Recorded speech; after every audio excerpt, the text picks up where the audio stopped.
Hey guys, what's up? All right. So this is another freaking live stream wherein it is technically a no time to explain, just blend sort of live stream wherein I just have to quickly do some things before I end.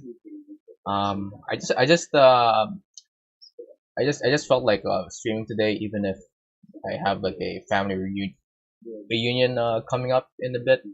So yeah.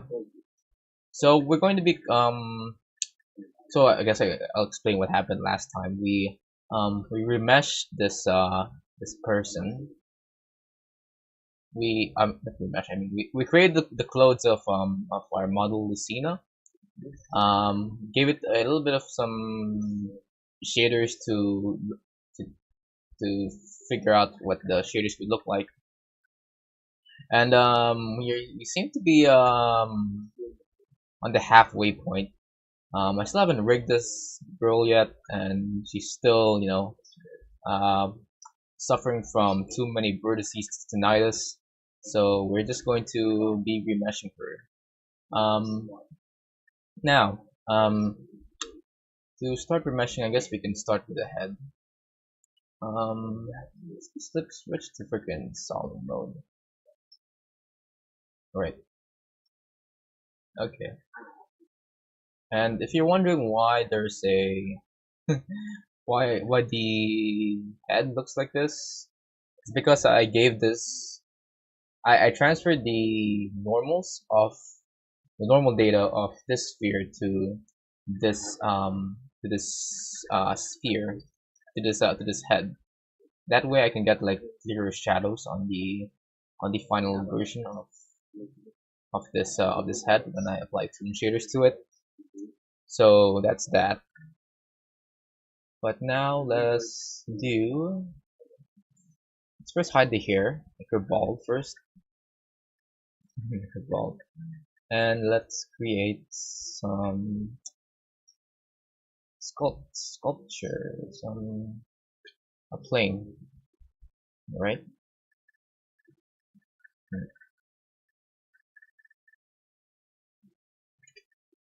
Now you may be wondering why I'm streaming, despite the lack of time I have in my hands. And the reason is pretty simple. I I recently looked into my recent YouTube video, um, Eldorado 2 sneak peek video, the little shit post I did slash submission to a animation collab in the near future. And I realized that it's now already my fourth most viewed video in my channel, and I have no idea why it's being promoted so hard. Is this what YouTube's all about now? Is it all about short form content? Because the last time the last video that in my channel that hit triple digits on its view count is on Don't Touch. It's my short film Don't Touch Grass, which only lasted about a minute and 20 seconds. So either the YouTube algorithm is heavily promoting short form content, or it's we're at a point in our society wherein I can't believe this is society. We're at a point in our society wherein we are. Is this centered? I need to know if this is centered.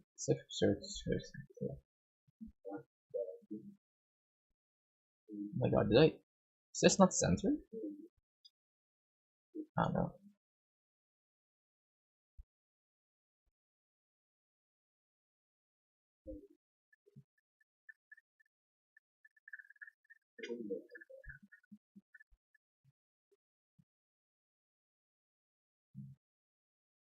It's a little forward. Okay. I thought I've messed up the mirroring, but I guess it's still good. Alright.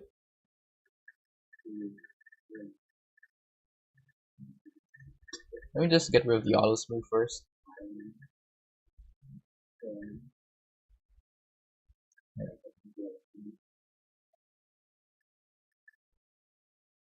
Yeah, let's get rid of the normals.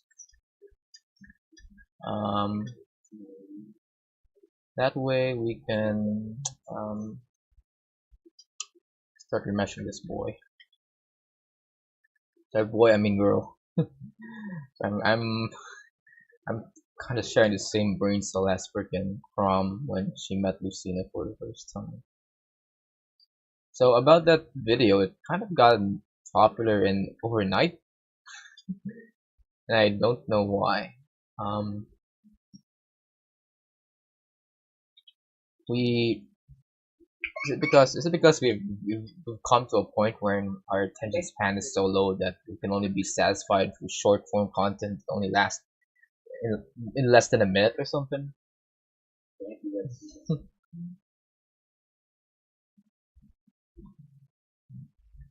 Like, holy shit!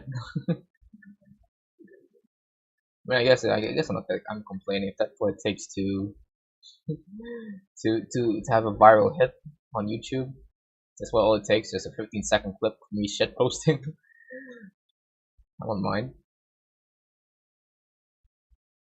Uh, I don't think I'll be animating any of her heads, so I feel I can get away with a low poly,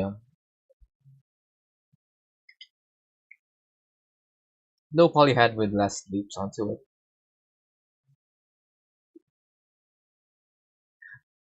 Ugh. Anyway, enough about my freaking video. I don't think any of you guys would be interested in how I'm popular right now, how I made it on YouTube with just one single video. Eldorado 2 sneak peek. That's my magnum opus of 2023. um, let me just select these two. Right. Let's talk about this family reunion that I'm gonna be attending in a short while. My I don't know. Usually I don't usually attend family reunions on the weekdays. Um, but this is a special occasion because I think my grandma. I don't know if you guys will believe me when I say this, but my grandma actually ran 100. Oh wait, not 100, like 42 kilometers today, and it's really awesome. Um, she currently she's around, I think she's in her 60s right now, but he is actually making some headlines on the news for being one of the oldest ultra marathoners in the country, which is the Philippines. Um, and yeah, I'm very proud of her. Um, my dad was the one who introduced her to running, and I guess at first she was kinda not into it. I think. I mean, like what would then to be fair, I mean, like what business does elderly does the elderly have with competing, exercising? I mean, that's not to say that you're not. I don't expect the elderly to freaking exercise when they're old, but you don't expect like a I don't know, a 74-year-old man running ultra marathons that may last hours upon hours. No, you would rather like take a step back and and maybe relax a bit in terms of your exercise, so you don't suddenly get a heart attack or something. But my But I need to make sure this is freaking my my grandma just decided to follow my dad's instructions, and they little day by day, week by week, she suddenly became a star and an inspiration, not only to me and my family, but to other people in the running community.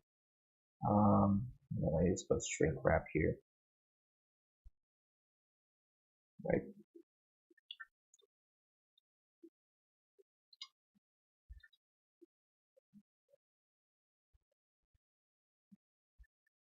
Is this changing anything? Oh well. So yeah, my grandma is getting into ultra marathoning. Pretty cool, pretty cool. She even did like I think a 100K run one point. Um, she went to this place called Tagaytay, and if you look at Tagaytay right now, you would find some headlines talking about some eruption that came there a long time, like a few years ago. But I think she forget about that. Forget about the disaster. My freaking grandma ran around 100K in that environment. Now, if you know Taal, you would know that not only is it famous for that one volcanic eruption that happened in 2020, it's also known for in the running community as a place filled with a lot of inclines and a lot of steep steep edges to run through. Um, I think when I was driving there with my family for vacation, we encountered this freaking incline on Tagaytay.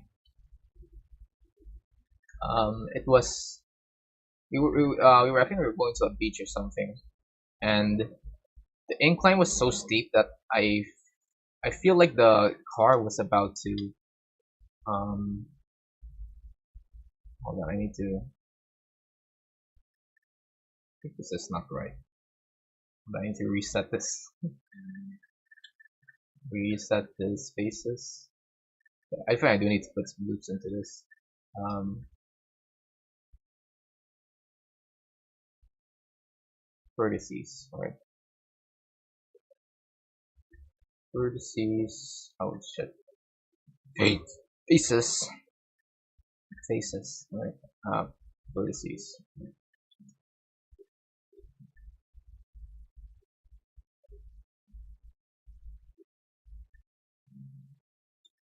So yeah, in Tagaytay there is this. My family went to this freaking encountered this incline while driving in our car for a for a vacation in a beach near there, and oh, what's that? This incline was so steep that I felt like our car was about to slip off from. It's about to slip and tumble um back down the incline. It's pretty scary, if you ask me. Um,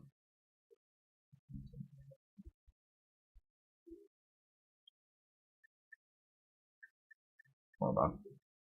I gotta focus on this if I want to keep talking to you guys.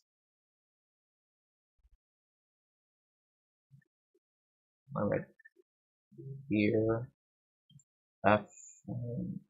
Shit. F.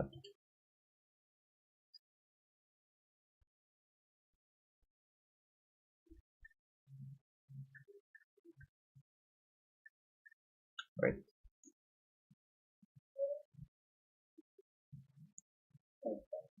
Okay. Let me just map this entire loop so I can make sure I don't create more vertices than necessary.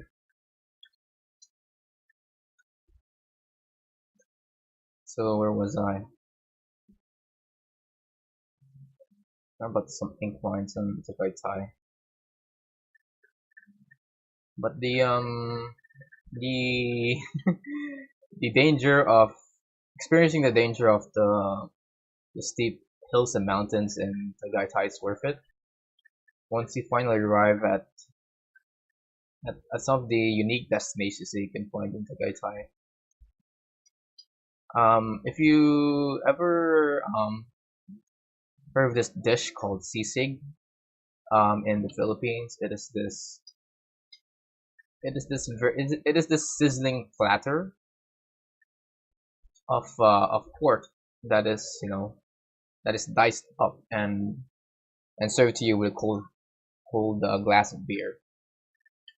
That's like a staple in the Philippines, and in Tagaytay, it's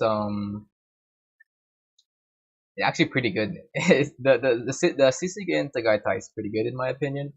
Um, so what they do is that they kind of serve it with egg, and the meat quality over there is pretty swell.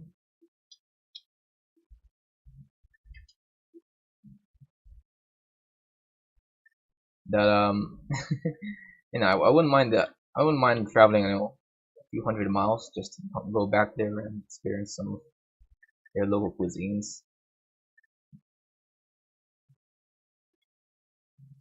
And also the restaurants near Taal Lake, the near Taal Lake. It's a that Taal Lake, by the way, is like a freaking place there in Tagaytay. Dude, they may not have like the the food that you're looking for if you're not into Filipino food, but they always like give you the most breathtaking spots of the lake.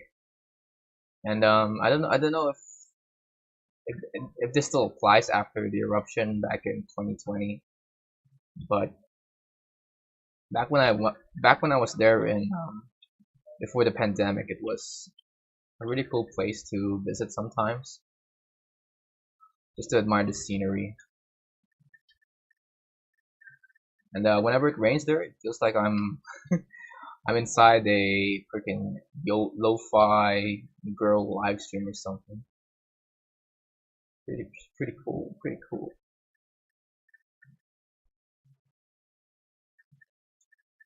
Wait, let me just delete this first.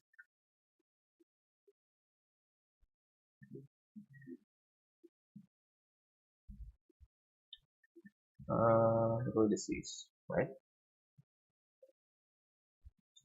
I have to map out this freaking neck fact.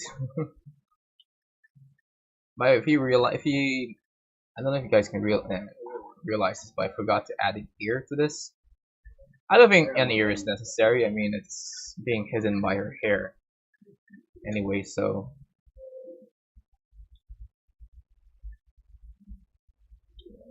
let's leave it at that.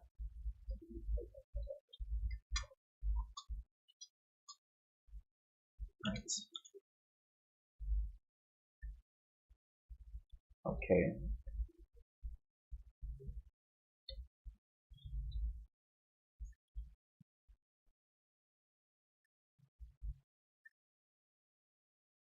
Right. 1, 2, 3, 4. Guess I'll also add two more faces here.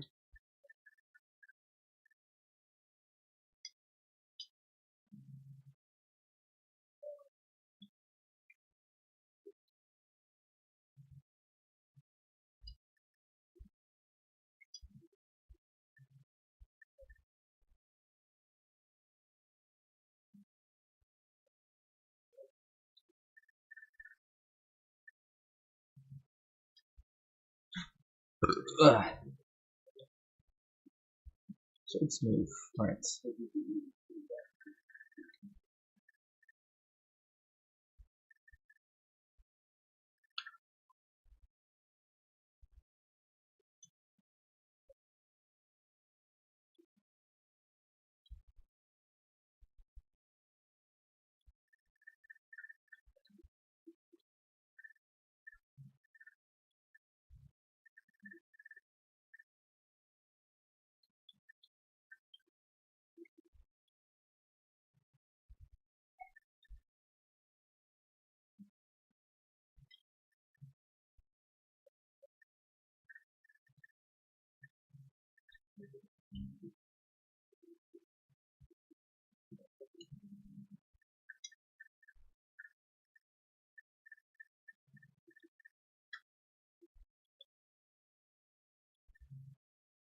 Hmm. Alright, I'm just gonna move this here. Patch you here.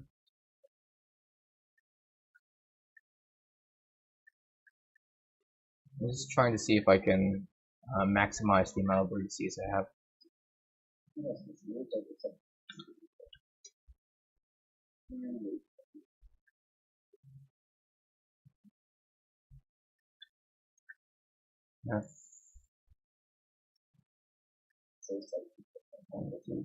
Alright, there we go. I think I can. I think I'll worry about that vertice later.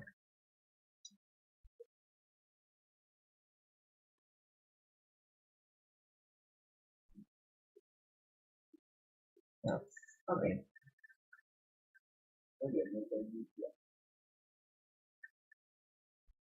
F,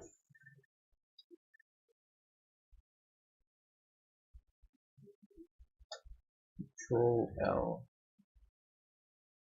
Link materials. Right.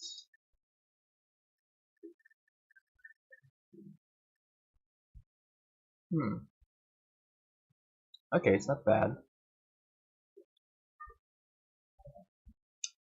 Alright.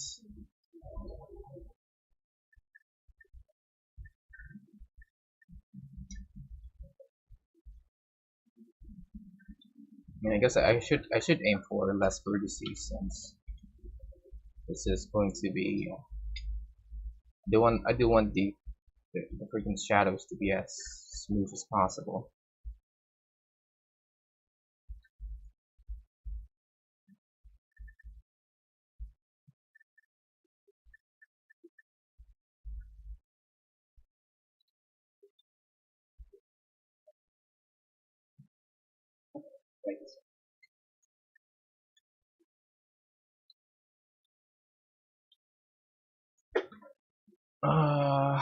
Okay.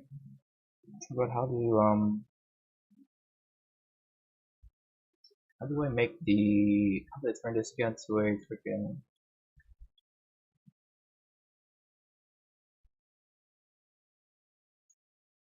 F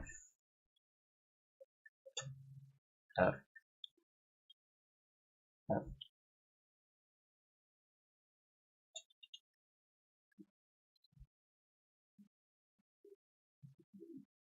1, 2, 3, 4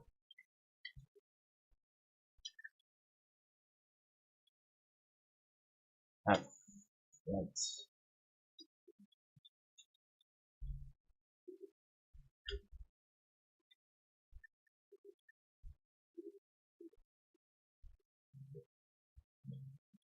I'll just space this out a bit more.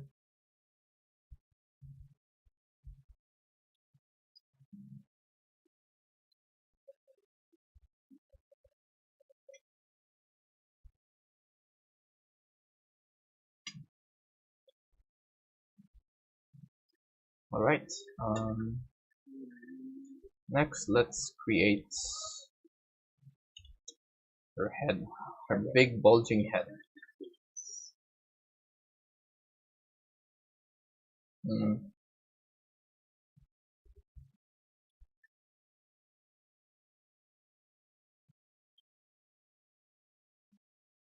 Huh.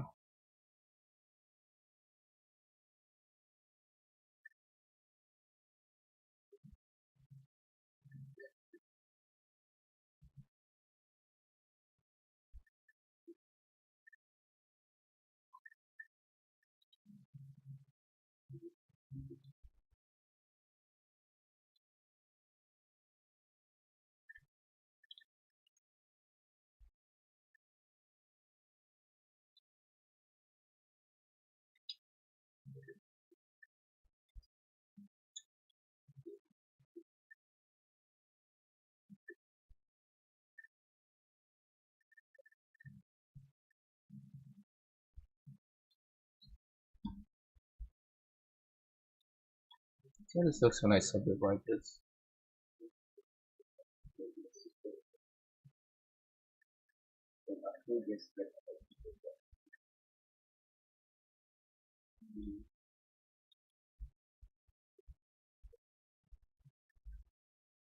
I'm kind of going for that nose.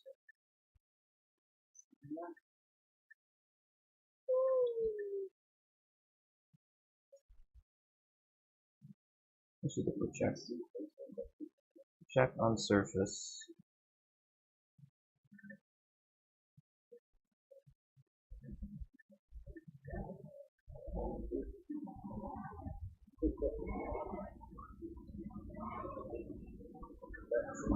Alright.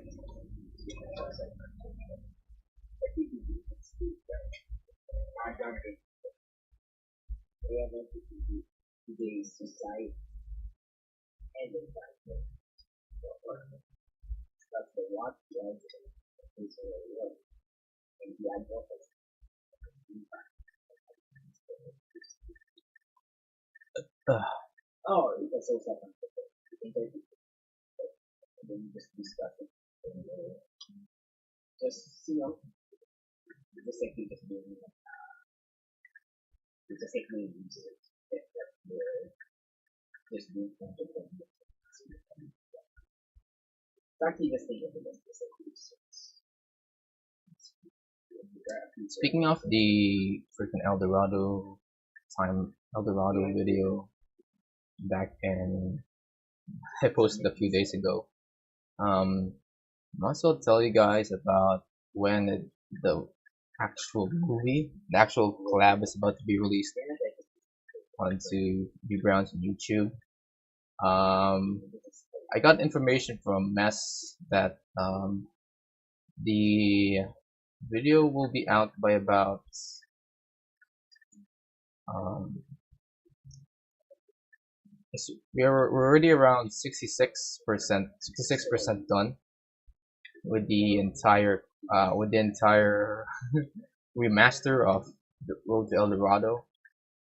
We are just looking for some new animators to get us, finish some of the remaining scenes in the movie. Um, okay.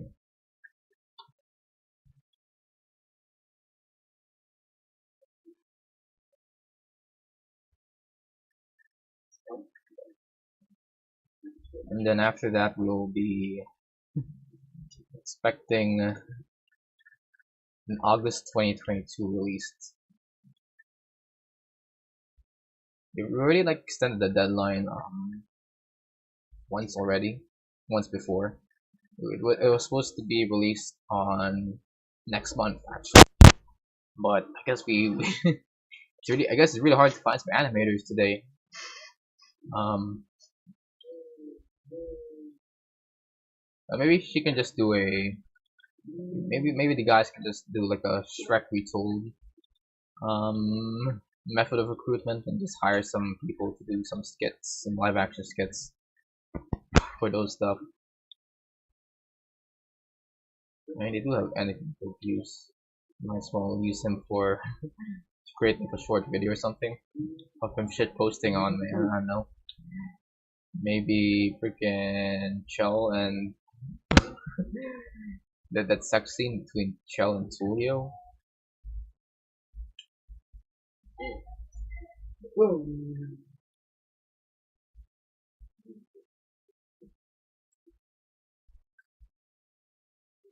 The Eldorado was the Eldorado is it's just built different in terms of anime movies. Because oh wait, no, can't do that.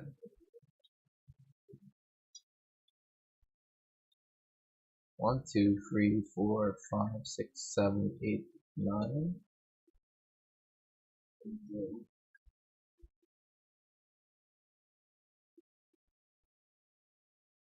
E E E E.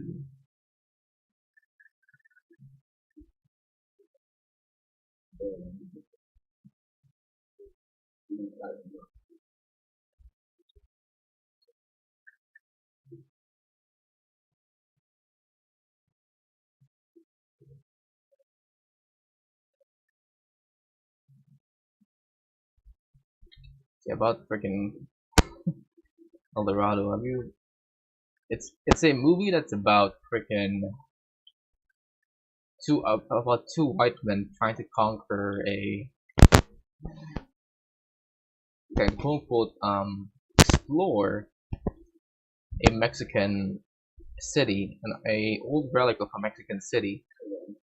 But the thing about this Mexican city is that it's not actually a real Mexican city based off of real, in real life. It's nothing based off of real life. And I know it's like a fantasy, but it it kind of gets more controversial when you think that this whole view of this fantasy of El Dorado is what caused the Spaniards or the Portuguese from sorry, I'm mixing my freaking Filipino and Mayan history. This whole fantasy of El Dorado was the one that caused the massacre of uh of the indigenous tribes at that time.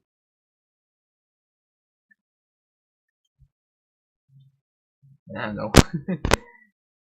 It's pretty sussy, freaking DreamWorks. Why? It's kind of sussy, DreamWorks, that you kind of bring up some colonialism in your freaking your freaking films. Ah shit.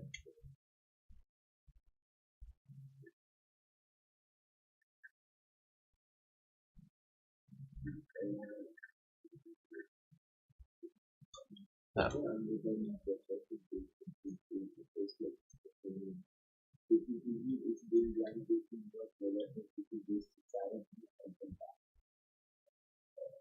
are alright.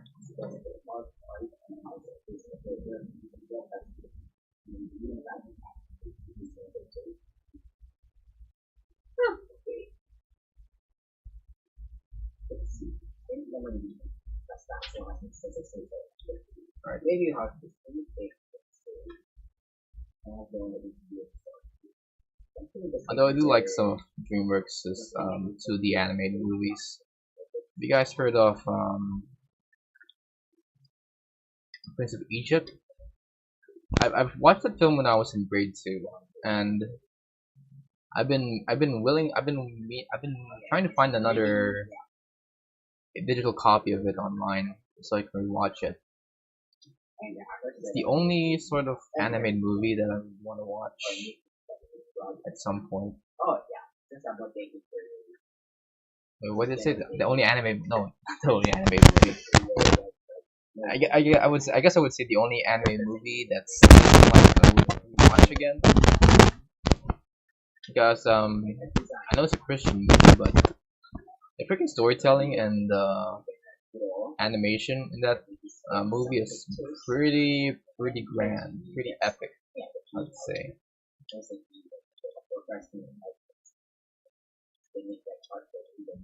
It's able to nail the story of Moses, also adding its own twist and making the characters more relatable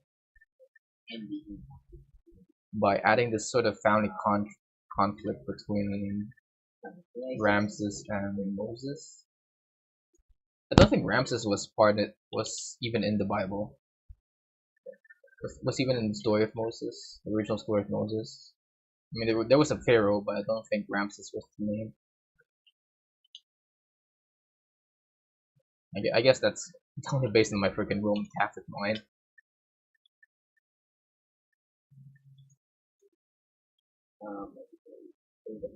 But yeah, if you haven't checked out Prince of Egypt, go check it out. Don't watch the sequel though, because I heard it's pretty bad. Joseph King of Dreams. I think that's the only one that's the only part. That's the only movie in the Bible duology of DreamWorks that's actually available on Netflix. And I'm like, Netflix, why do you have to pick the mediocre one, the DVD release? I mean, I guess I mean, to be fair, I guess I haven't watched Joseph yet. But I did read the manga. I did read the manga of Joseph, the Bible, Yeah, I would say it's not. It's actually not really one of the more interesting characters in the Bible. I mean, you got freaking Moses who freaking gave who technically gave Egypt COVID before COVID was a thing, and um he even like separated the waves. Freaking Moses is a Chad for doing that. And then you got freaking Moses who just went to Egypt for a holiday.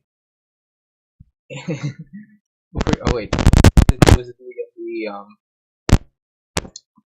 talking about Joseph from the Old Testament. He was the second youngest of I think a 13 sibling family. Yeah, he was the son of Jacob, and they they were all hanging around Israel. But then I think um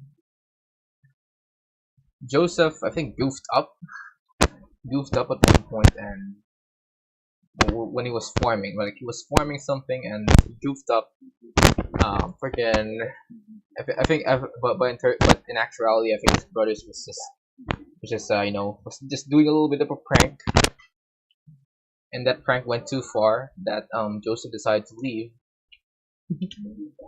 because I don't know, there's some sort of sin committed,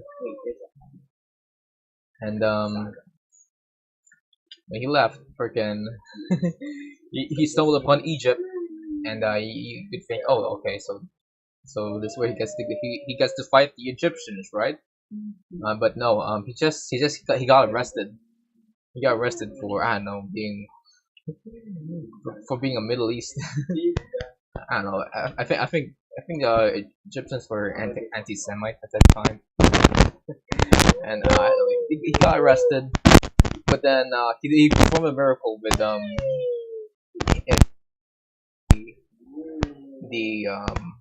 freaking Pharaoh at that time. It wasn't even that impressive of a miracle. He just kind of predicted that there will be this famine in the future, and the freaking Pharaoh decided to follow his orders. So the Pharaoh freaking got all of his servants to plan advance and make some, grow some potatoes, Minecraft that shit on the farms. Get in the rice fields. Wait, hold on, where's the gloves? The gloves here.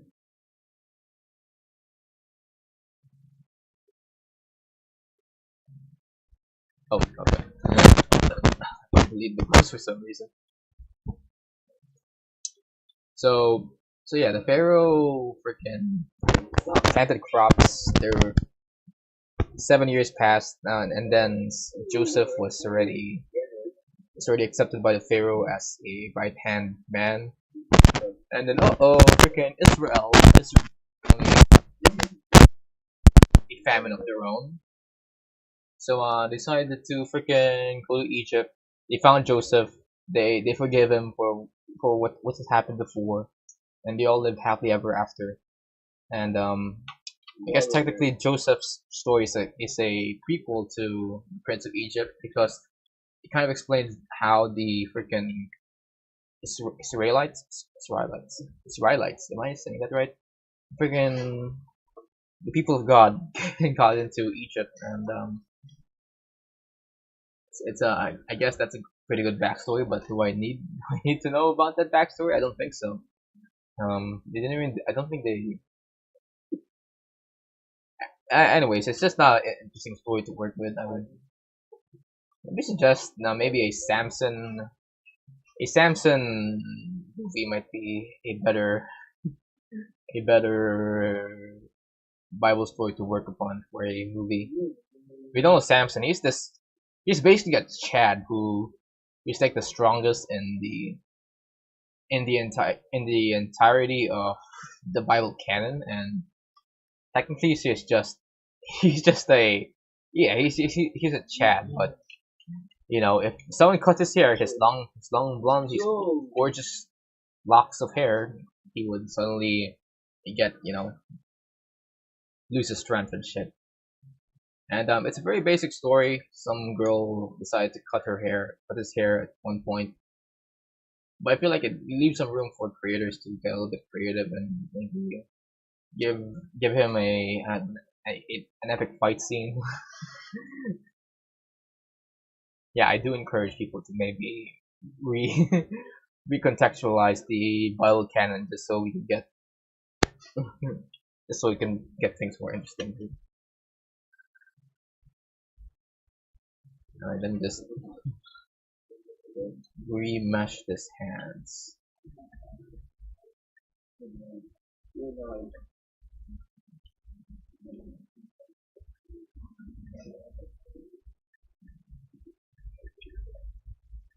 Oh shit.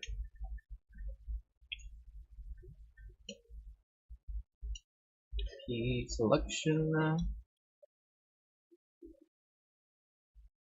Let's get rid of you. And this. Right. This is the cube, right? Right.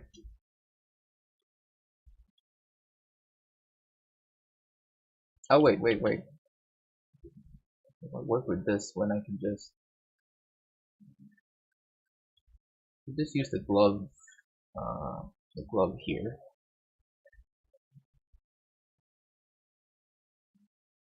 Just shift D this.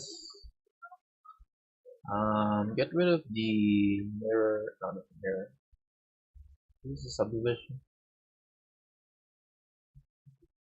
Oh, it's solidify. Get rid of this. What's this? Alright. I think that's it.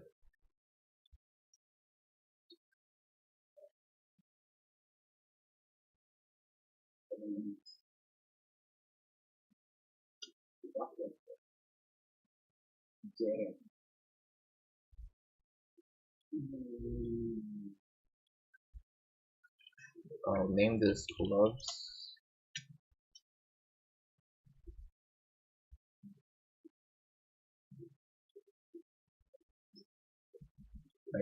Right.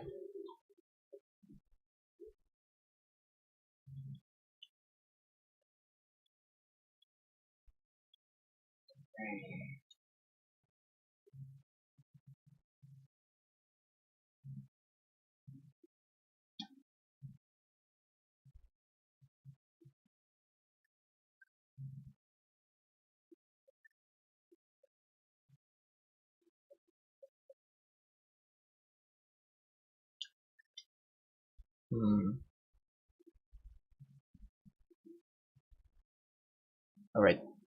Now let's mesh this. After I add uh this glove mesh, I can pretty much reuse this for making this.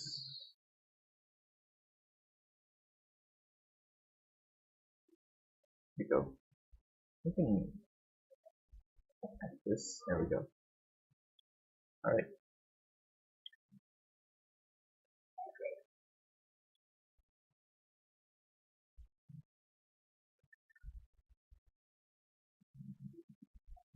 Oh, forgot to turn on.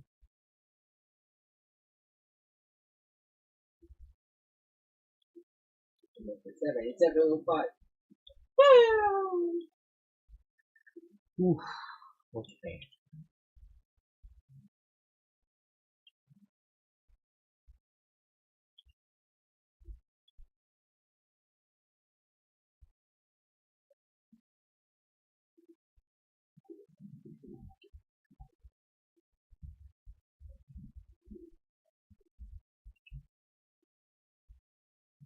Oh, what?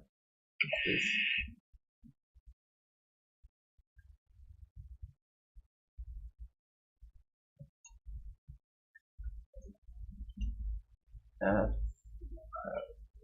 Here.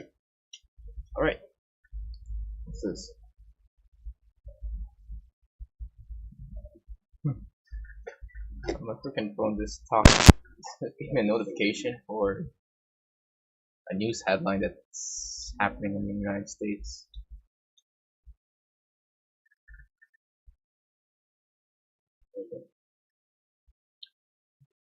Even though I'm literally on the other side of the planet, I would sometimes get I would sometimes get news headlines of things happening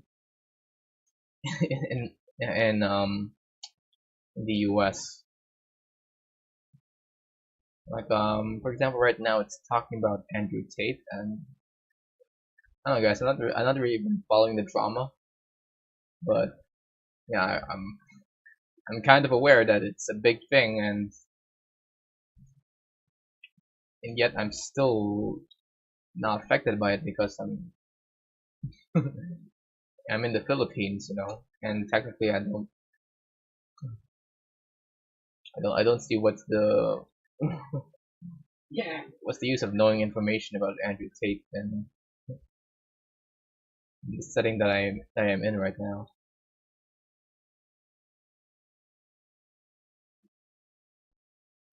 Oh,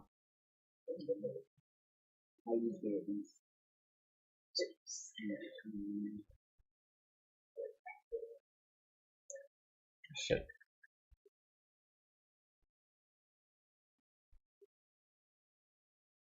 And I guess this is the no, I guess it's just a Filipino thing. You would sometimes you would sometimes I think in the Philippines you would have I think you would sometimes have more knowledge of what's happening in the U.S. than maybe some Americans. I guess it's just a Filipino thing.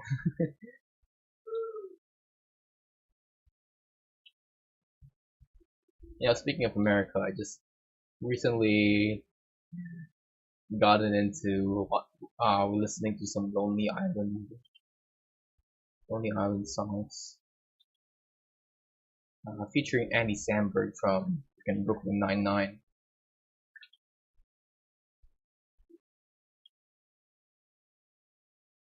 And I'm like, dude, why did no one tell me about Lonely Island before? It's a pretty dope band.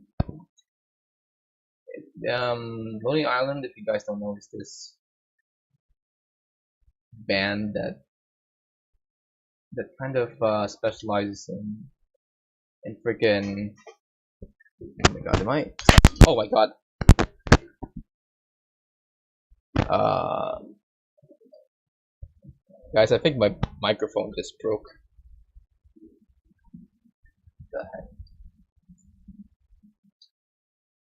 Shit, guys, my microphone just dropped. My god, I need to fix this. Uh,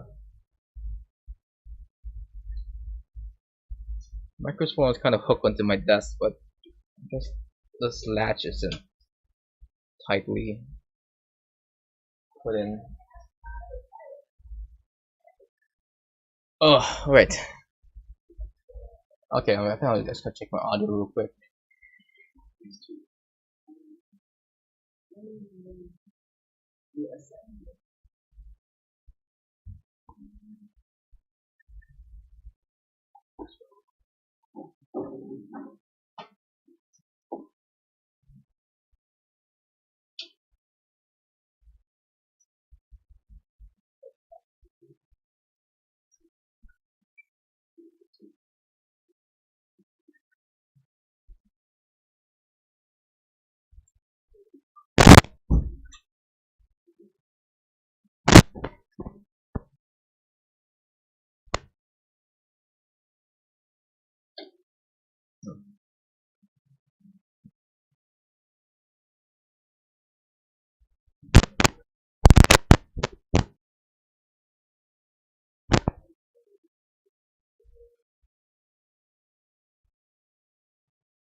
All right, I think I fixed it.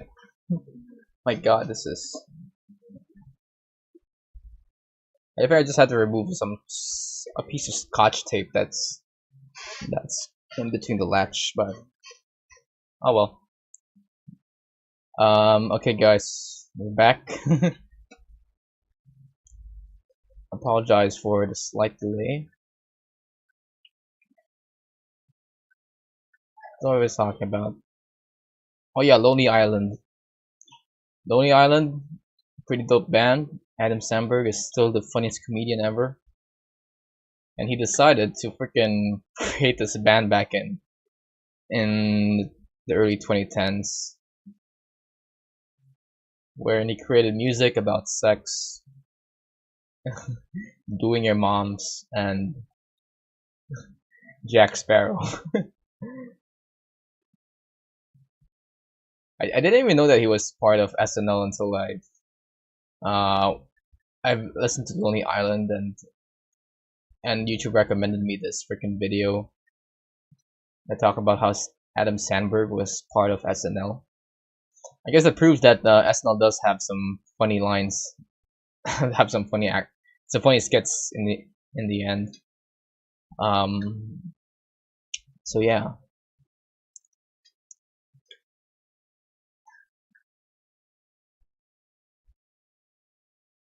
I kind of like Lonely Island because there are those no there are those songs there are some songs that talk about sex and shit, but then they would throw a curveball and this and have songs that talk about the most random topics like they like for example this one song wherein they talk about it features Michael Bolton. I don't know who Michael Bolton is, but I guess he was a cinephile at one point. And yeah, the song started out as this ballad between between Adam Sandberg and the boys from Lonely Island. I forgot. I don't know the exact names of the other Lonely Island members, but I don't know, they're pretty funny. Um, but then Michael Bolton throws this freaking good beat about a summary of the Pirates of the Caribbean trilogy, and I haven't watched Pirates yet, but dude, that Michael Bolton went fire, and it's just about him geeking over freaking Jack Sparrow. I mean, to be fair, I guess Jack Sparrow does have it's a cool character and concept. I mean, based on my first reactions to the look of Jack Sparrow, I can kind of see why people would be a fan of Pirates of the Caribbean trilogy. Uh, hmm, wait.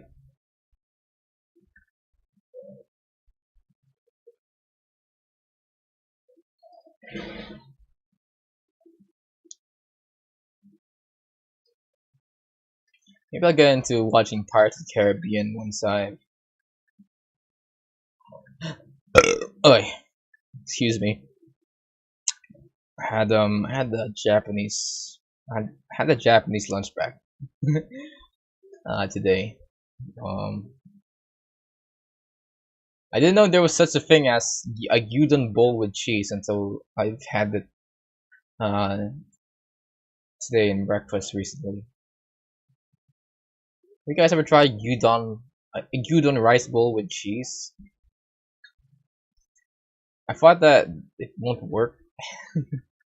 I thought adding cheese to a dish like that won't work. I mean it's freaking cheese of all things. Being put onto rice. Like who thinks of that? That's a freaking it's a freaking mortal sin according to the eyes of my Filipino ancestors. We don't put cheese on rice. That's reserved for freaking pasta. I mean that's the Filipino code at least. Um, but then I tried freaking I tried the gyudon with cheese because I was a bit curious on how this would taste. But I don't know, guys. It's pretty good. The gyudon with cheese rice bowl is actually not bad. It's actually not a bad mix. It's I guess the best way I can describe a gyudon with cheese rice bowl the same way I like um pineapples on pizza, or at least on a Hawaiian pizza. Hey, that's right. I'm a freaking pineapple lover when it comes to pizza. So you can fight me on that on Twitter. But yeah, it just gives this the cheese the the gyudon doesn't stale the cheese. All right. In fact it I think the cheese actually actually knocked out the taste of the gyudon, and it suddenly turned into this to this kind of pasta like um taste. The taste turns into something like pasta, and hey, I'm all for that. Is that what is that what rice rice is like in Italy? Like, instead of tasting like traditional Asian rice, you'd think that's pasta all along. Though I have to say that the gyudon with cheese is a bit too heavy in my part. I don't think I would eat that in any normal day. Maybe after. Maybe I'll have that again when I'm done exercising and shit. After a long exercise, I might be into some gyudon with cheese.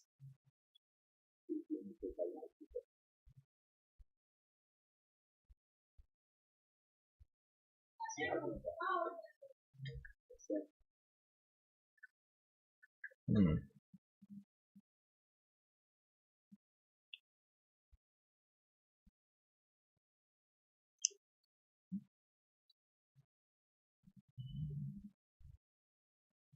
There was also another Japanese food I've eaten. No, I mean I've seen my mom eat before. It's this type of ramen. Um, so a little before, a few days ago, I think we went to this ramen place at an airport, and as a ramen lover, as a ramen lover, I went for the original, original ramen that's brown in the broth with a side of sliced pork, some chives, and some freaking noodles. The traditional ramen, right? But this place serves other types of ramen. I don't know if it's if these ramen is canon to the Japanese culture, but there was this one ramen that had the black broth, kind of like the same blackness you'd find in in the squid ink pasta from JoJo's Bizarre Adventure, and my mom decided to try it to try that out. And at first I didn't think much of it. I thought that I was mishearing things when she ordered that. But then the ramen actually went to our table, and at that time my mom left us at the table to shop for something. So I called her up, and I said, "Mom, is this did we get the right order? Is this what is this shit? What is this shit you ordered it in front of my freaking ramen? You know?" I said, and she said, "Yeah, that's my meal." And I'm like, what? This ramen, it looks literal like little polluted water. And I didn't taste it, but she said she kind of liked it. I don't know why. I don't know why. Yeah, but I guess that's where my freaking pineapple loving heart came from.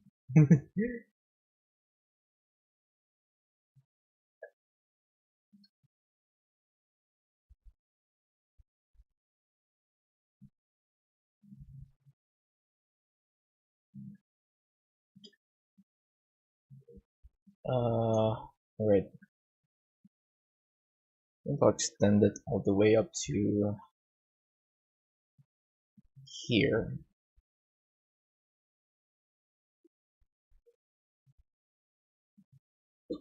Anyways, I don't think people would see any of the crumpliness of this finger from far away. Alright, next finger.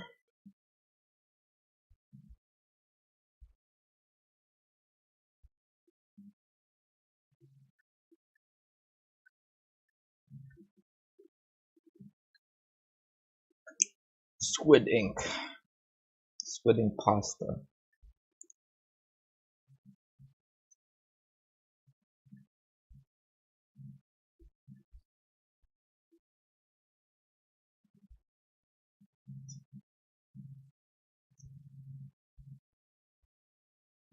Yes, guys, I should mention that about the first time I had a ramen. So if you don't know, I've I've recently tried ramen this year. It's I haven't tried before the pandemic or even during the pandemic. It was only when I was back in school, back in my campus at the university. I decided to go to this place called Tokyo Tokyo. I think it's a local Japanese fast food chain. Um, so I went to this place in the mall near my campus, Tokyo Tokyo, and I figured, you know what, let me try some Japanese food. I really tried, there were some rice bowl options in the menu, some tempura, some bento boxes, and I figured, screw it, that maybe I should try something new for once. And there was I saw that there was freaking ramen in the menu. They were selling, I think it's called seafood ramen. That's how they titled it, seafood ramen. There was from the image on the menu there was it was a bowl filled with tofu, noodles, and shrimp, I think. So I figured, that tastes good, and it's like the cheapest ramen in the menu. I haven't tried ramen yet. Maybe this is like the a good introduction to what ramen is all about. So I brought this ramen from Tokyo Tokyo, and I waited and waited. Um, it took a while for my ramen to cook, and I have no idea why. This is a fast food Japanese food chain of all things, and that place didn't really have a good had a good signal, so I can't really connect to my mobile internet at that time. So I was kind of getting very pissed off, because I went all this way to have a good meal, and and this ramen is taking a long time to cook. So the ramen finally arrived. Um, so I figured, that let me try this out, and I look into my bowl, and it's the most disgusting ramen that I've ever seen. I like like the tofu was freaking crushed to bits, and I think the broth was kind of melting it away. And I don't know, something about the ramen feels very warm rather than hot. And ramen, it's supposed to feel like soup. It's supposed to be hot. It's a soup, and the broth, and you kind of need the heat to cool yourself in a long winter's night in Japan. And and this ramen is just so freaking warm. It's so freaking warm, and it's like someone like pissed on it or something. And the freaking, I don't know what sort of vegetables they put in there, but something about those freaking vegetables felt very rotten and shit. And and these vegetables look freaking pale as fuck. They're not even green. They were this yellowish freaking lettuce sort of vegetables. I don't know my vegetables, but I don't think vegetables is supposed to be that color, you know. And I think it's a leek. I think it's a leek, you know, like the one that you find in the Pokemon. Who's that duck with the leek? Who's that Farfetch'd? Yeah. I think someone trained their Pokemon badly and decided to give the freaking leek to me my ramen, and what I got is this subpar seafood ramen, quote seafood ramen, and I haven't even gotten into the freaking the shrimp. Oh my god, the shrimp! It's I think it was supposed to be a tempura shrimp, but I think the tempura shrimp in my freaking bowl at the time was even freaking breaded. So, God, it's so frustrating, man. Like freaking, it's ass. The shrimp is ass. Like it's not even like the big shrimp that you would find in Yoshinoya. It's like the kind of shrimp that you would find in. It's like it's the little shrimp, you know, the shrimp that's like the size of my. Plus, it's the size of my penis, but it's small. It's small, you know. It's small. It's small as shit, and I guess can't help but be upset because it's what is. I paid like 200 pesos for this, which is I don't know, technically $4, but I'm a broke ass college student. I can't afford another meal after this, you know.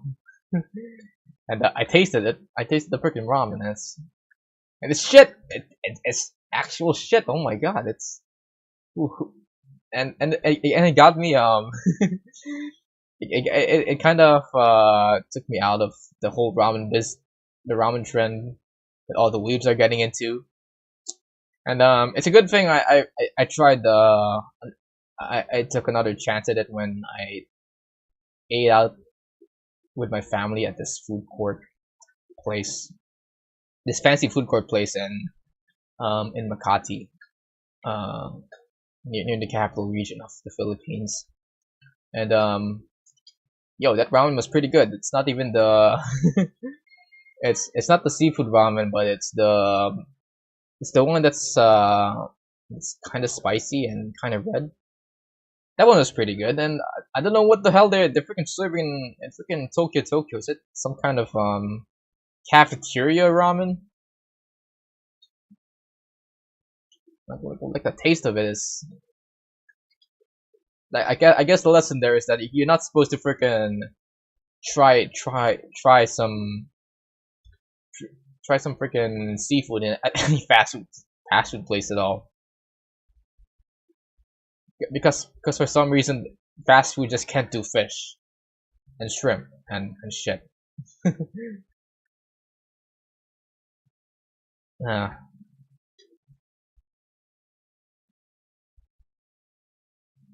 Sorry guys, I'm just getting so upset over this ramen I had like a few months ago.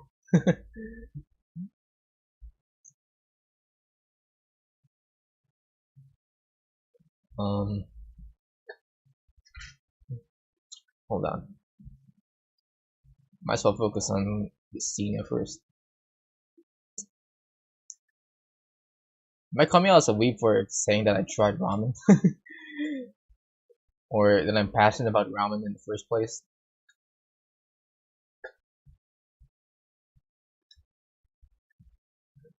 Let's talk about some other food that I recently ate in the recent years. I finally tried out shawarma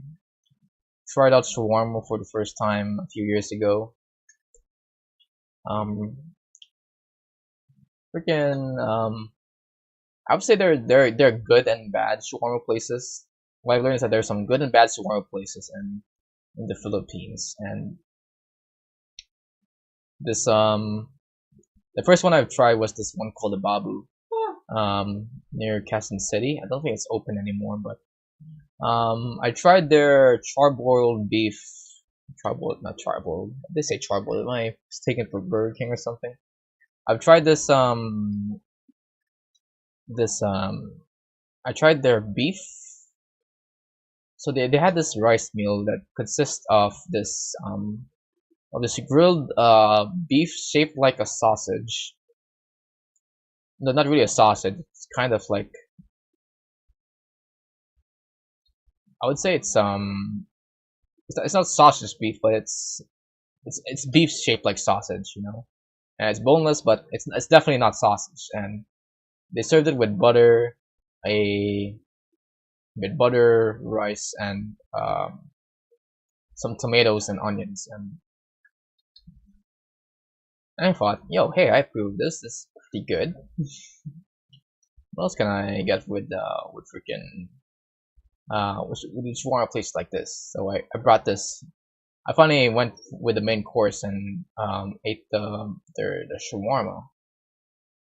I'm like, okay, this is pretty good, and that gave me a good first impression of what shawarma places are like. But then one day when I was freaking when I was swimming with my boys, with my brothers, I noticed that there was this new shawarma place. It was a there was this new shawarma outlet near the school that me and my brothers swim at. Um, and the branch is called Shawarma Shack. And I decided, I was a big fan of a Babu's shawarma. Let me try this freaking shawarma as well. And I realized that maybe but when I tried the shawarma, it wasn't really as good as the one I found in Babu. Although I do have to commend them for having this deal of giving me two shawarmas for the price of one. um, so they I think they even up to now they have this deal wherein you can get a shawarma wrap, a beef shawarma with cheese. I don't know if cheese is even a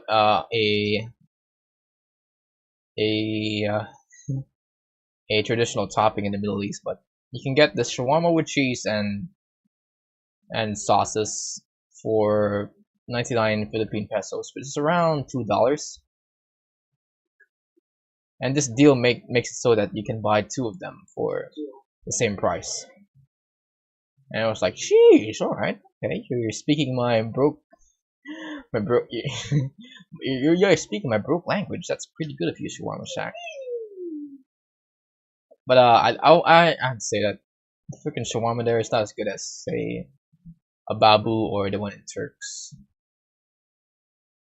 It kind of gives me this street food vibe. The food I find in Shawarma Shack is pretty cool.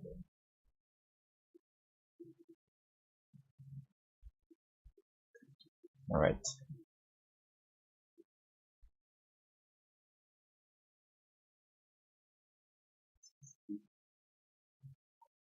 Uh, mm,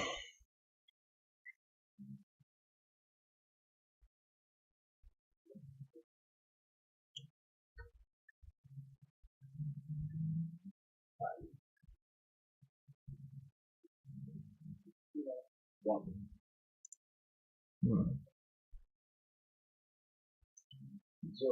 I guess the one complaint I have with shawarma places is that the meat the food they usually serve is pretty heavy and pretty oily. Like I feel like I'm giving myself diabetes every time I go to one of these shawarma places, but in a good way. Um, it's kind of like I guess it's the same feeling that Americans have when they eat at Five Guys. Um, it's heavy in the stomach. It's you feel worse every time you finish you go to a shawarma shack, but the experience of eating there, it's just kind of worth it. It's just the experience of eating there is because makes you forget for a while that you're eating food that's filled to the brim with oil. Uh,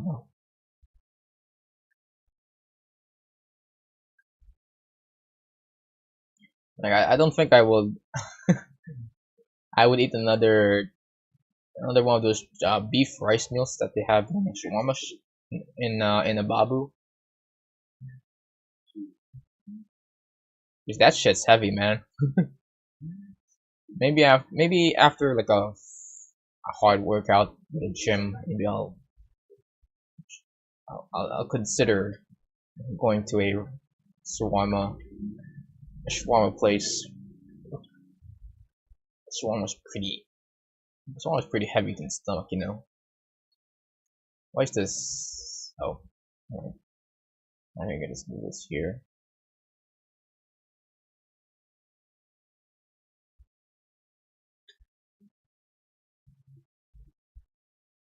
Okay, these hands is almost done.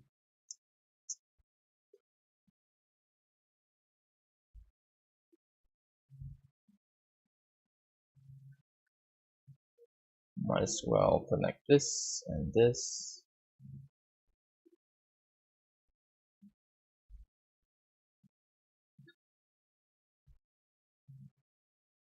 Alright.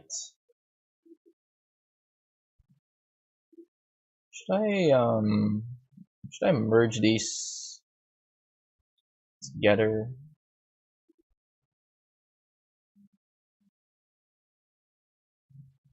Hmm.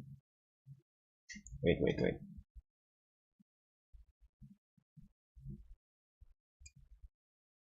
Where does the hand start again? Right here.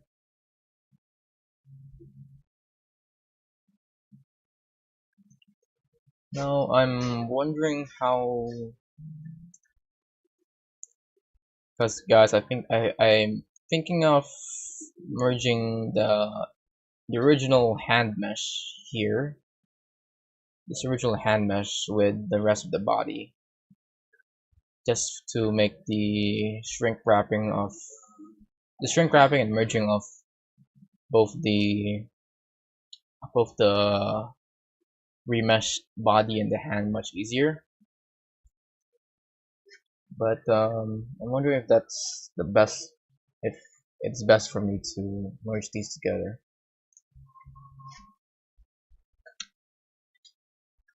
Wait, hold on, let me just finish this one last finger.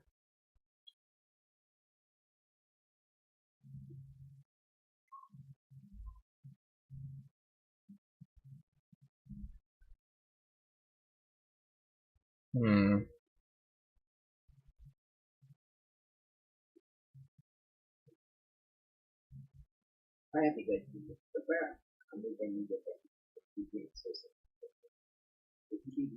Wait. Oh, I disconnected? God dang it. My back? Guys, I'm back.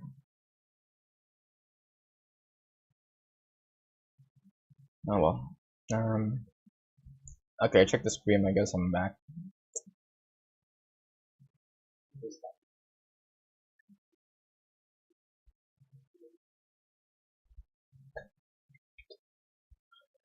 Oof. Alright. Next, we do this.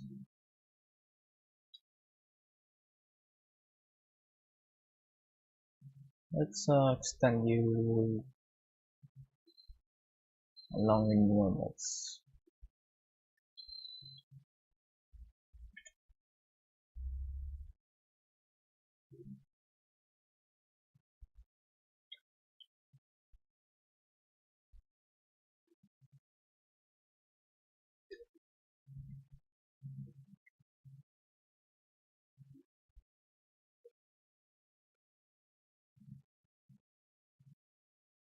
So where's the normal of this? G said. Alright, looks fine. Okay. Ah. Oh, okay, let's leave the. Oh my, what's this? Oh, I thought I thought I accidentally merged some vertices on the hands, but I guess that's not a problem. All right, let's work with the body this time. Hmm. Shift Shift D, P selection, and let's work with this boy.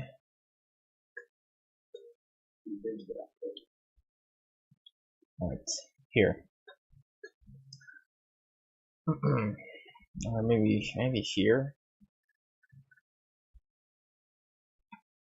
Right, right. Here we go. We created our first mesh. That would probably be deleted if my first face. If that'll probably be deleted if it's like clips through the clothing. Also, let's leave it at this for now. Mm-hmm.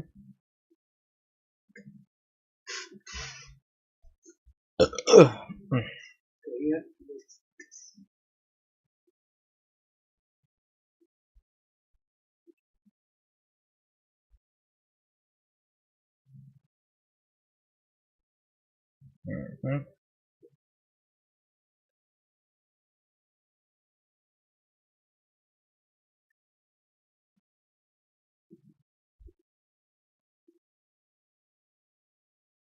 Okay.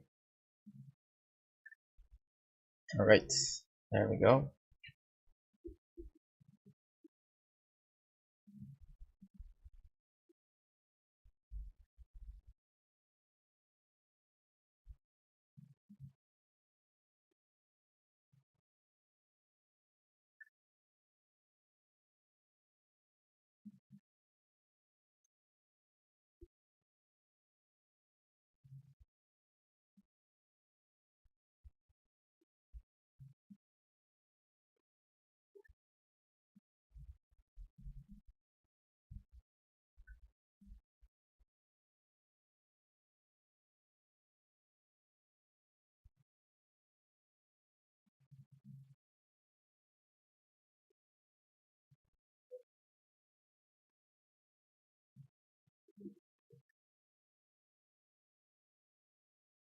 Hmm. All right. Look at Lucina. She's a pretty square body. So let's complement that by giving her a very square um, mesh work as well.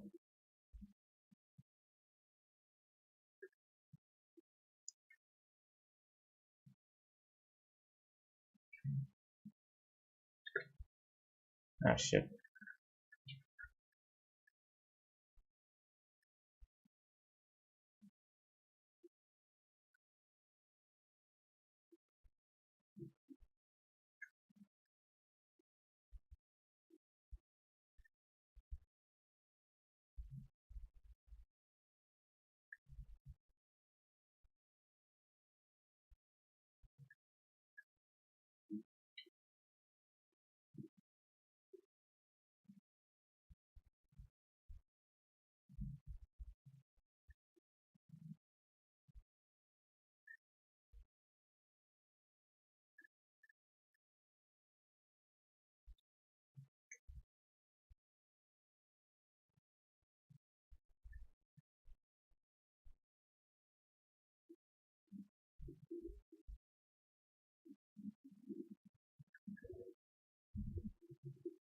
Ten verts. I can deal with this.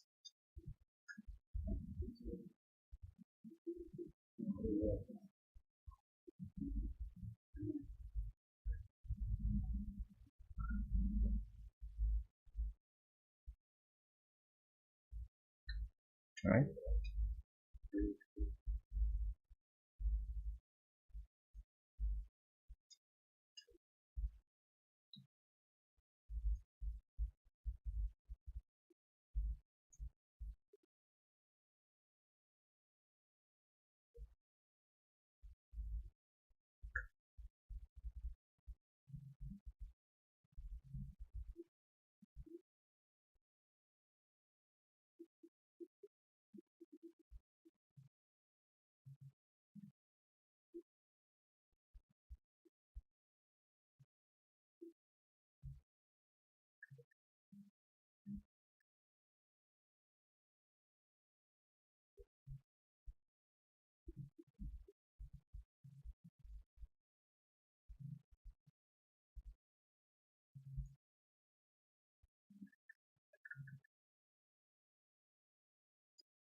I'll look at the neck area in a while.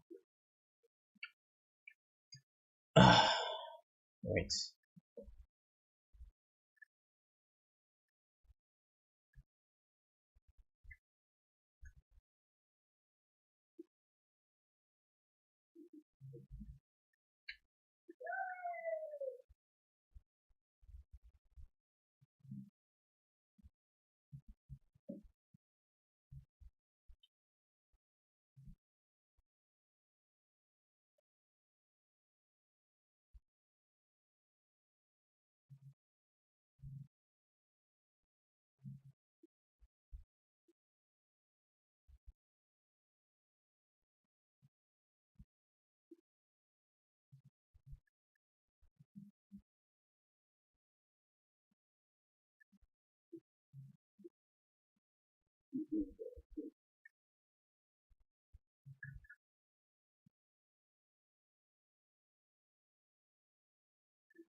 Okay, time to go to the no-no area.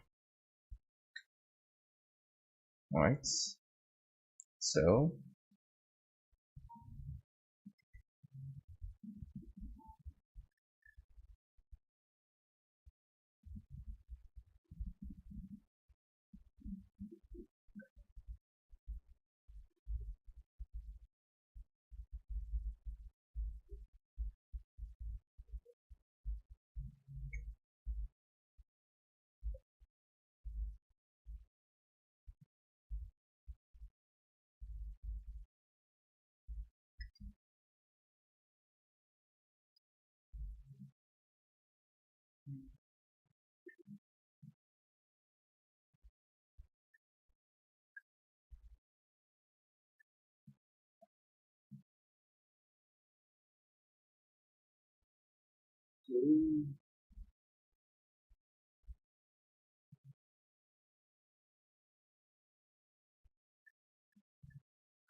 right.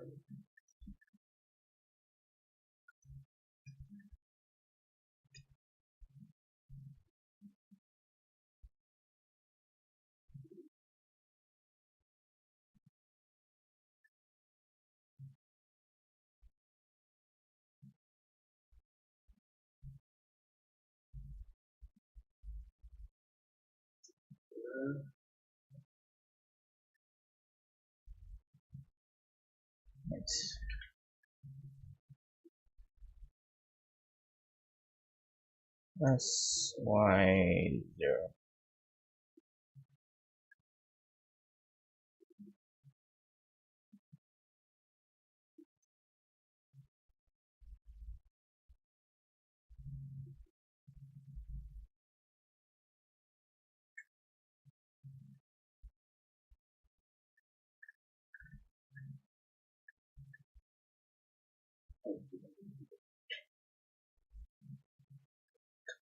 F.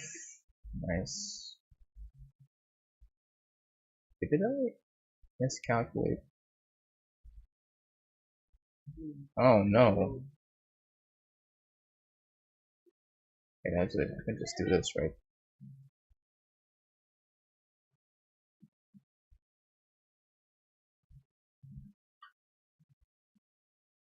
What's this doing here?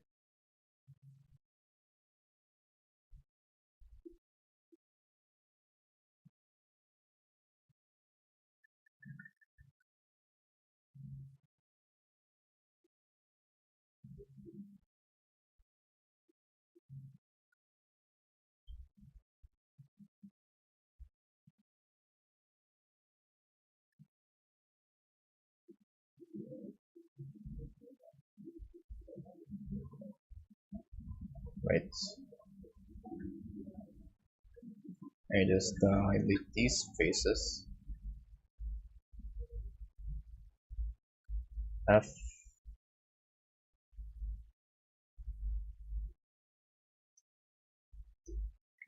Alright, Lucina, I'm just gonna give you flat, freaking flat ass on the solid edges.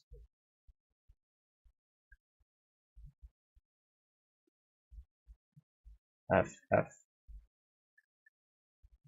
Or we can just do this. There we go.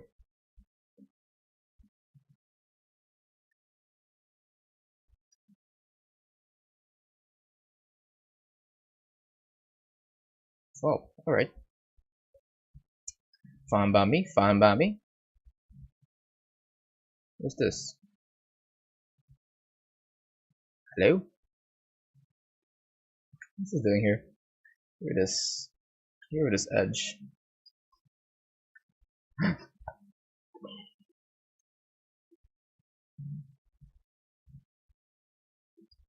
Alright.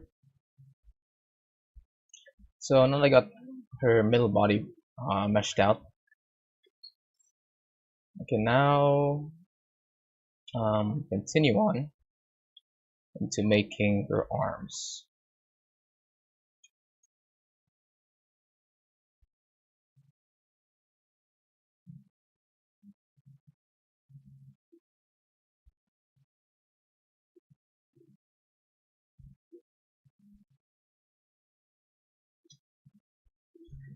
Alright.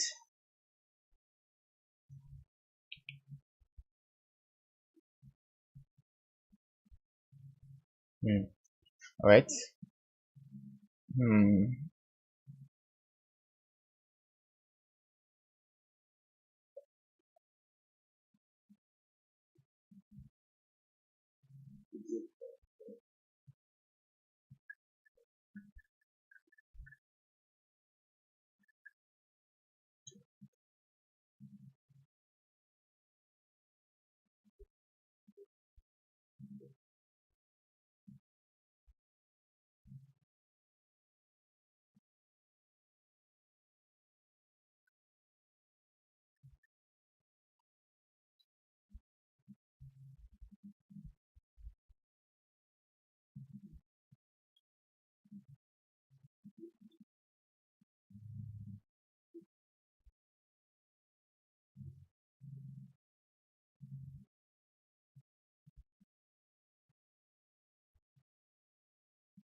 Oh. Alright. Guys, I just need to drink some water. Before we continue, although I think I'm about to end stream, because I gotta leave by 5. But I'm just gonna take a quick break, then I'll come back. Whoop.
I'm back.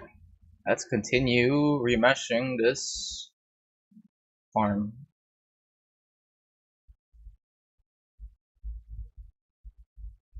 I just took a quick night, a quick nap before this stream. As I stayed up late last night.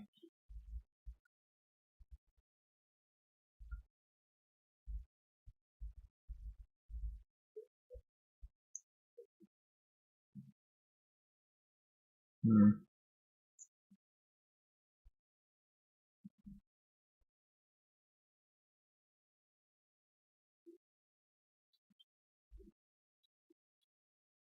Poop poop, chep poop over here. Nice. All right. Blended voice back in sound.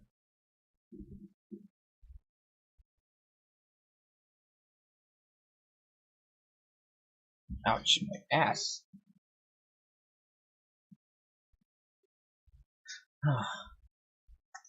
Apologize if my stream is lagging, guys. I think the rain outside is causing my internet to lag quite a bit. Um,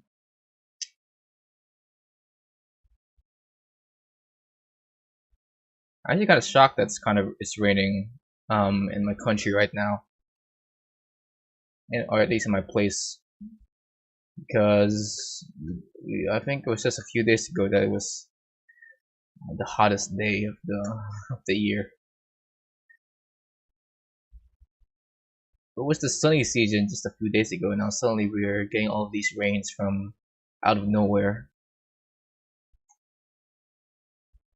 I mean, I guess I shouldn't be complaining. That means less sweat for me whenever I sleep. Though there would be the occasional flood that would go inside my house sometimes. It's a good thing that my computer is at a place at a location in my house wherein there's no leaks whatsoever. But every time there's a heavy rain, me and my brothers would have to stop whatever we're doing and scoop out the flood of freaking water coming in. And it's not just like puddles of water going inside our freaking house. It's also sometimes we're getting introduced to freaking to water levels that reach our freaking legs sometimes. It's that hard, man. That's that's just the third country life. In my opinion, you're going to get some. You're going to live. You're most likely going to live in these houses that are built on land that's not meant to be built upon. Like for example, I had this my grandma. My grandma from my mom's side lives in Quezon City. It's just somewhere near the capital of Manila. And there was once this flood. I think it was a serious storm that day, and that storm was called uh, Ondoy, Storm Ondoy, or type tsunami Ondoy. I forgot how we name our freaking uh how we name some of our significant storms over the past decade. But we had there was once like a rain that came out of my grandma's city, and you know and just like any other Filipino house, there are some leaks to be seen, and in the roof and all. But um her house is actually built good. It's actually built different. It's I would say it's one of the most stable houses here in the Philippines. But that didn't stop the rain. Oh, that didn't stop the rain from freaking flooding the inside of her house. Um, because I heard from my mom that sea levels from the interior of the house rose up to the second floor, and the first floor was technically, in a non-livable because this freaking storm just brought up this huge flood in the first floor of her house, and that kind of caused her to stop working, to shut down her business for a bit because her business was technically on the first floor of her house. She ran a bakery, um and yeah, that was bad news for her. I heard from my mom that the reason why floods like that happen is of course, one, because I don't know, for some reason, old houses in the Philippines are built under very, very unlivable spots of land, wherein a flood may come in and swoop your house at any point. There's this ghost town near Makati City, um, also near the capital, that used to have a lot of people living inside their houses. But then this whole storm came in. Not the same story though. Not the same storm though. I think it was a storm that came from the 90s, and that storm swept the entire. Did I say town? I meant subdivision, like a small little small little, how do I say this? Suburban area of this place that people were forced to kind of move out, and now this whole area is now considered a ghost town because the place basically is basically unlivable plot of land whenever a storm comes in. Like that place turns into river in one single night, one terrible night.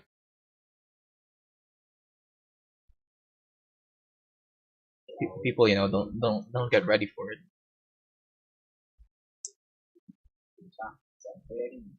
Um, and also another reason why floods exist is because I think our sewer systems are pretty wacky. It's I don't know, for some reason our architects are not really the smartest, the brightest people in the room when it comes to doing their job. um,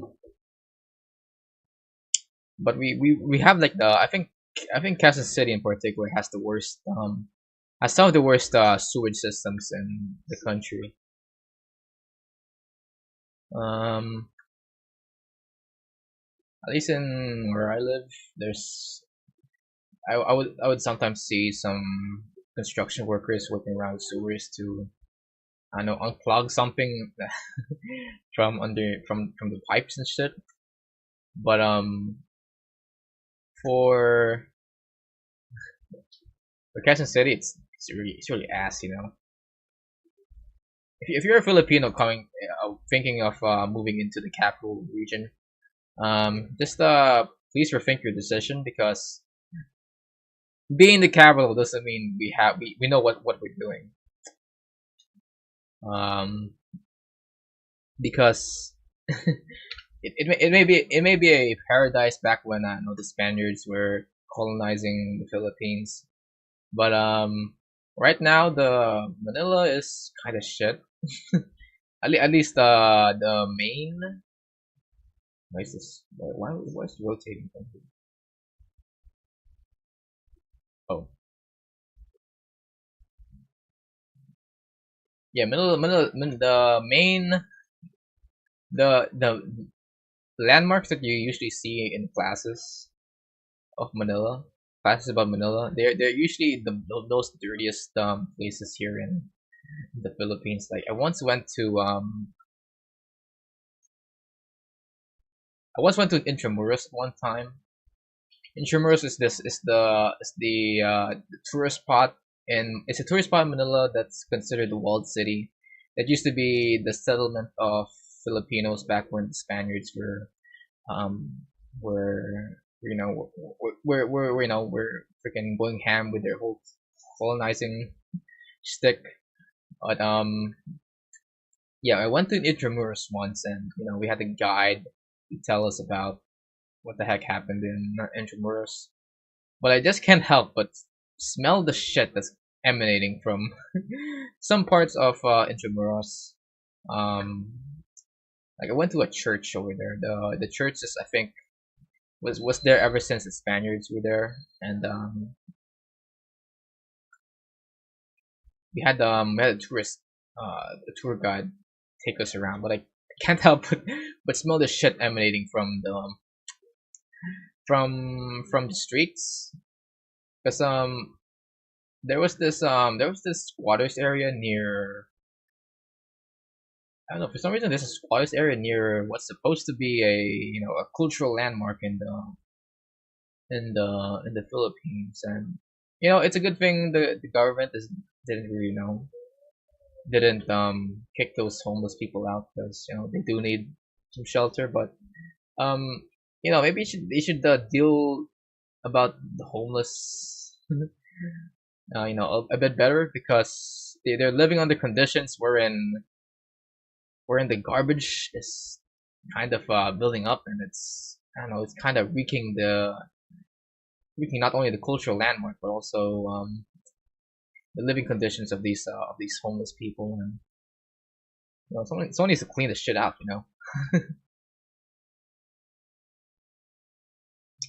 And I don't think that's a feature that's exclusive for Manila. I think I've like for every cultural landmark I've been to in the Philippines, there's always been the smell of shit somewhere in that place. Like back when I was in grade school, me and my class decided to go to the place where the national hero of the Philippines, Jose Rizal, was born. It's this place in the region of Rizal. Yeah, we kind of name a region based off a national hero, and we went to the house where he spent his childhood on, and the place was fine actually. It had some freaking soldiers guarding the place out of respect for you know the guy who wrote very notable pieces of work that that trashed on that roasted the living hell out of the Spaniards. Um, but there was once I've exited the freaking building, there was this smell of shit, and somewhere in the somewhere near the road that surrounds the general house of Rizal. And so my classmates, I was like wondering where's this smell coming from. So our teachers took us to this, I think, fountain, or this little fort with a little globe on top of on top of the platform where the fort is supposed to. So there's this tower, right? And we went up. There was this globe, and then the more and more I went up this tower, the more I smelled the smell of that bad smell. And then I decided, that maybe I should track down where this smell is coming from. And I went around the globe on top of the tower, and underneath the base of the globe there was this little room with that's kind of caged a bit. And in this room there was just this pile of dog poop building up from inside, and it's so it's a very bad, smell. And I don't know if I can ever recommend going to freaking Rizal after that experience, because I don't know, it's we gotta you gotta solve that freaking our freaking sanitation in the Philippines is for some reason very ass. Or at least the places where Rizal is. I mean, Rizal went to Intramuros and suddenly that smells like shit. And Rizal went to, Rizal spent his childhood in his house and suddenly that smells like shit. I don't know. I feel like for some reason Filipinos just like to shit on wherever Rizal went. It's just I guess that's a common thing in the Philippines. Oh my god.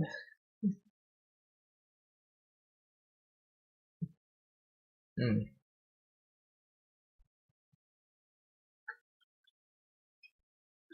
Oh, how did I get into talking about shit and cultural landmarks in the Philippines?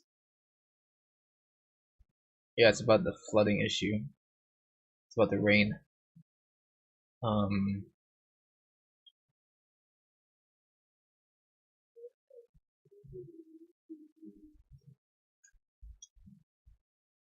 Oh, alright.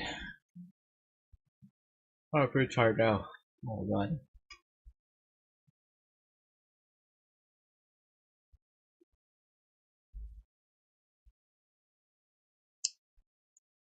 Hmm.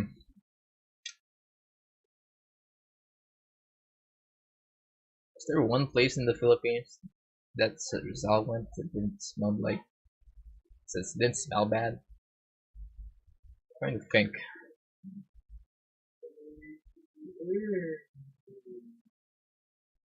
I guess there's Rizal Park, aka Bagumbayan.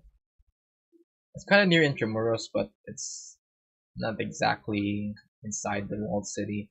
Um, I guess that's the only place that didn't smell like shit. Am I repeating myself for how smelly freaking Manila is?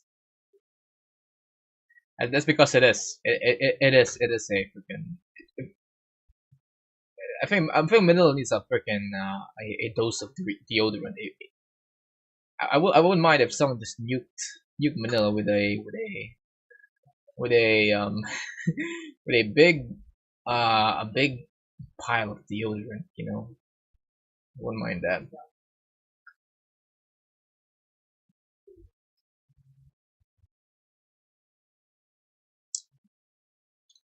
But speaking of cultural landmarks,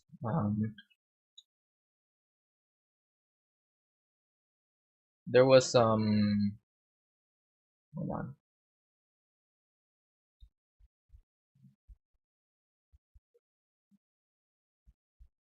there was this place that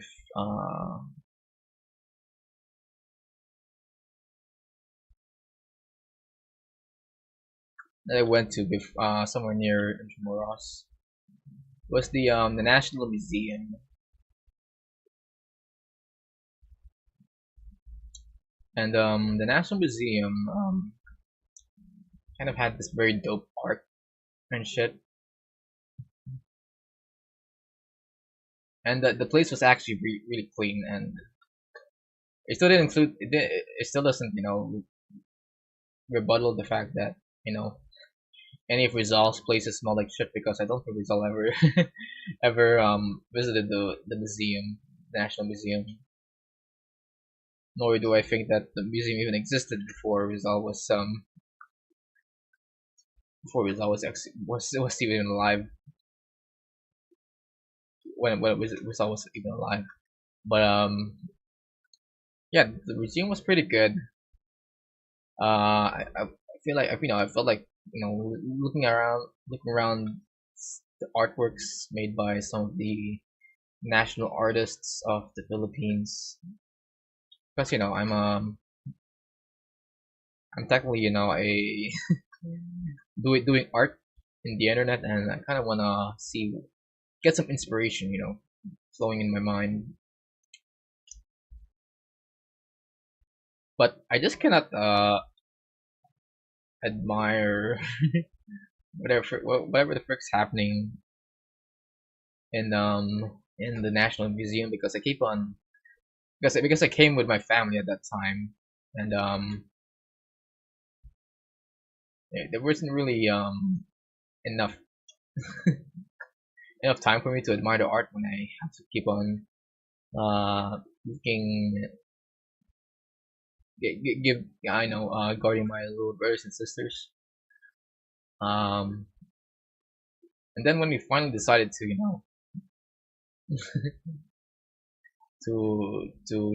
admire an exhibit, there was this one exhibit wherein it's 2 stories high, and the roof was so far up, and that there was, I think, a mural on top.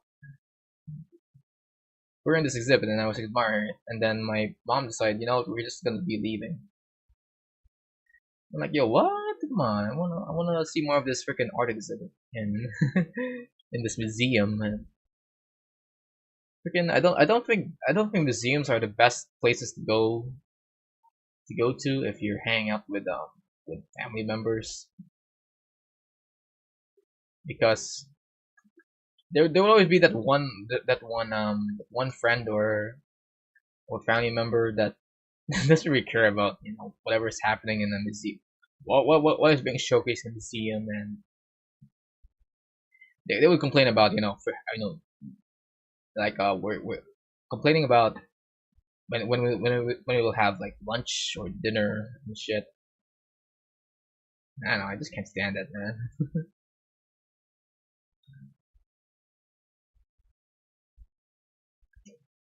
Is this looking good? I think that looks good. Hmm. All right, I think I'm gonna be ending stream, guys. I have to end abruptly because my